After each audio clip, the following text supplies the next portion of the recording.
Yesterday, we learned how to solve radical equations where it was a radical set equal to a number or a radical set equal to a single variable. So today's lesson, we're going to have problems where we have a radical, but it's going to be set equal to a binomial. So if you recall, a binomial is something with two terms. So a binomial would be something like maybe x plus 7. That's an example of a binomial. So same thing applies as yesterday. We want to always make sure that our radical is isolated on one side. So as you can see here, we have our radical all by itself over here, and then all of our other stuff is over here on the left side. So we're still going to do the same thing, try to get rid of our radical by squaring it. Whatever you do to one side, you have to do to the other. When you're squaring it, you're actually squaring the whole side. So it turns into a binomial that's being squared. And if you remember, anytime that we have something squared, it means it's that thing times itself. So we actually have to expand this. This left side turns into x minus 6 times x minus 6 equal to, and then the whole reason we're squaring is because we're trying to cancel this square root off. It just releases the radicand. So this side just turns into x minus 4. So you have to make sure for this, you are going to FOIL. So I hope you remember what your FOIL is. So FOIL stands for first, outer, inner, last.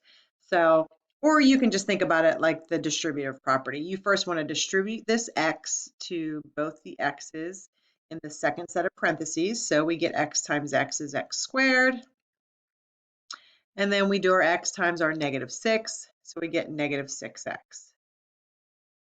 And then we go ahead and distribute our negative 6 to both of these. So negative 6x. And then negative 6 times negative 6 is going to give me positive 36. And then we're setting that equal to our x minus 4. And then you want to clean it up a little bit. So combine your like terms on the left side as much as possible. So we get x squared minus 12x plus 36 equals x minus 4. Okay, so hopefully you recognize this. So you see how we have an x squared right here? Now this has turned into a quadratic. So when you go to solve your quadratic, you're going to be able to factor all these ones. You won't have to worry about using your quadratic formula.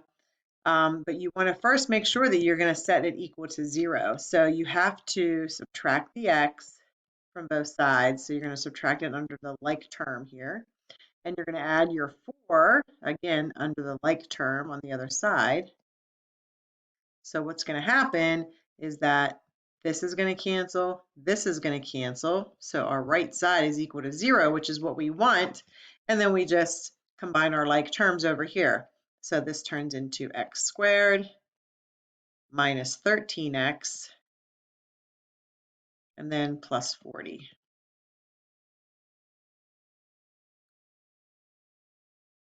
Then we're going to factor it. So this is a trinomial. It's a basic trinomial. So we're just looking for factors of 40 that add up to negative 13. So if we do 8 times 5, that'll give us 40. But if we make both of these negative, that gives us negative 8 plus negative 5, whoops, equals negative 13. So multiplies to positive 40, adds to negative 13. So these are going to be my two numbers, negative 8 and negative 5. So x minus 8 times x minus 5. Okay, and we're solving, so you're not done until it's down to x equals. So you want to take each one of these factors, set them equal to 0, and solve it. So this one you would solve by adding your 8 to both sides, so x equals 8. And this one you would solve by adding your 5. So don't box in your answers yet because you want to make sure that you're checking for your extraneous solutions. So anytime you square both sides and you end up squaring a variable, what happens is kind of throw an extra variable into your equation. So you want to check to make sure that both of these are going to work in your equation. So if we have x minus 6, sorry about that.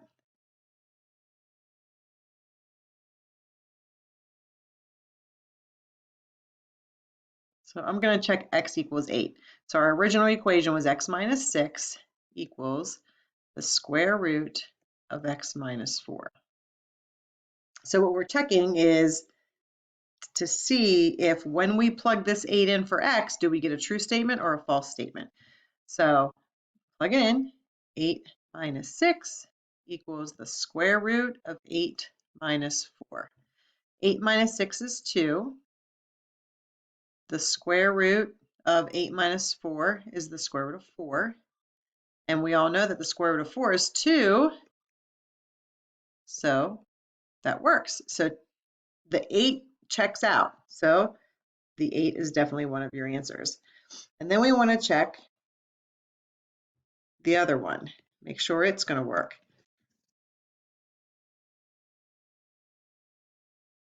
So checking x equals 5. So again, the original equation is x minus 6 equals the square root of x minus 4. So what you want to do is you want to throw the 5 in there for those x's. So 5 minus 6 equals the square root of 5 minus 4. So 5 minus 6 is negative 1. The square root of 5 minus 4 is the square root of 1. So negative 1 equals, well, the square root of positive 1 is positive 1. So these are not equal to each other, so that does not work. So the 5 is extraneous.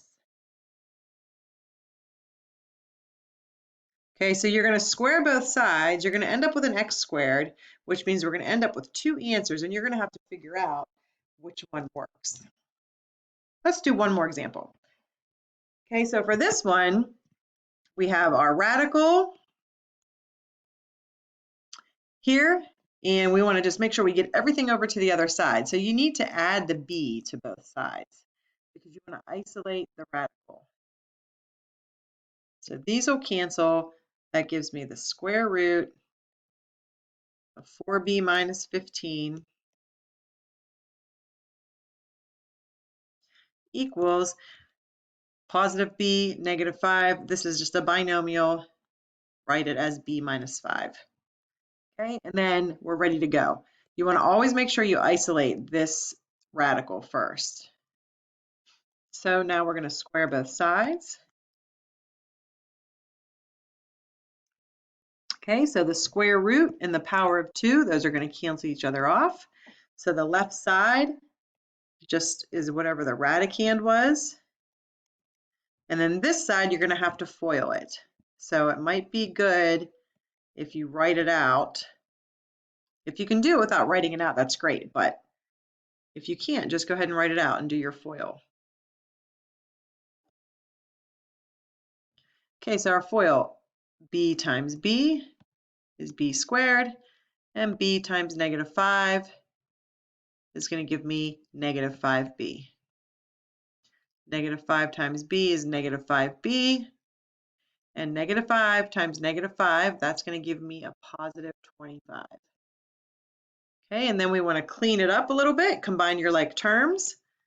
4b minus 15 over here. Here's my like terms.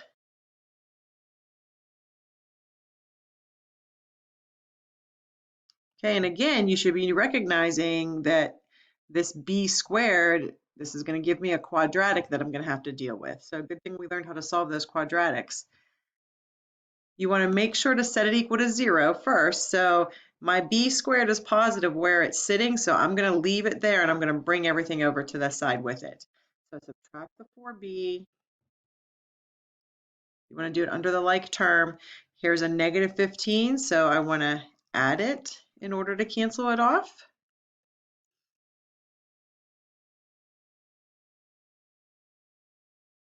So positive 4b, negative 4b will cancel, the 15s will cancel, and that's good because we wanted it equal to 0. And then just combine your like terms over here. B squared minus 14b plus 25 and 15 is going to give me 40. So now we are looking for factors of 40 that add up to negative 14.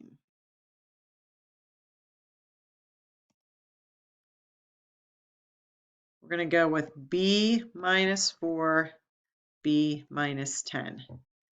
Negative 4 times negative 10 is positive 40, so that checks out.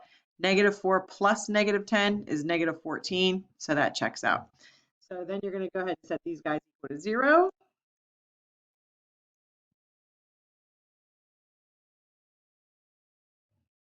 And then just solve it. That's horrible 0. There we go. B equals 4, B equals 10. But we don't know for sure until we check. If you can do this in your head just by looking at your original, that's fine. You don't necessarily have to write it all out. But I like to write it out just to make sure I don't make any mistakes. Okay, so you just copy down your original equation, negative b. So over here, I'm going to check my b equals 4.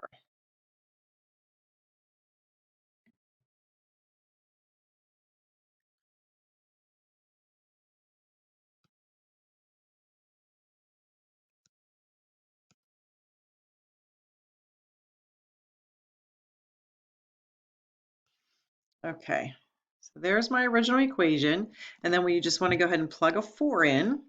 So we end up with negative 4 plus the square root of 4 times 4 minus 15 equals negative 5.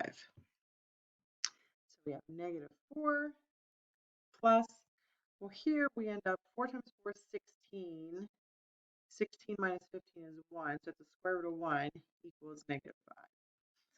Okay, so the square root of 1 is just 1. So negative 4 plus 1, that's negative 3, equals negative 5. Not the last time I checked. So that's not going to work.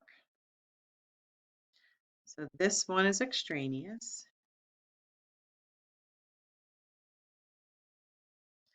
Okay, and then we want to go over and we want to check our b equals 10.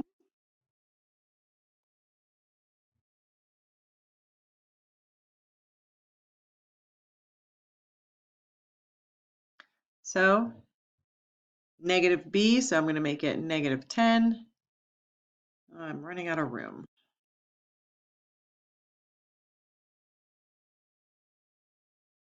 Negative 10, because I'm just using this equation here, plus the square root of 4 times 10 minus 15 equals negative 5.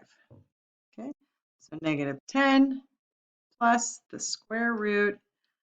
So 40 right here minus 15, that's going to give me 25. Keep simplifying. Square root of 25 is 5. Combine like terms here, negative 5 equals negative 5. So that one works. So you can put a box around it. Okay, so I only had those 2 examples for you today. Please email me if you have any questions. Have a good day.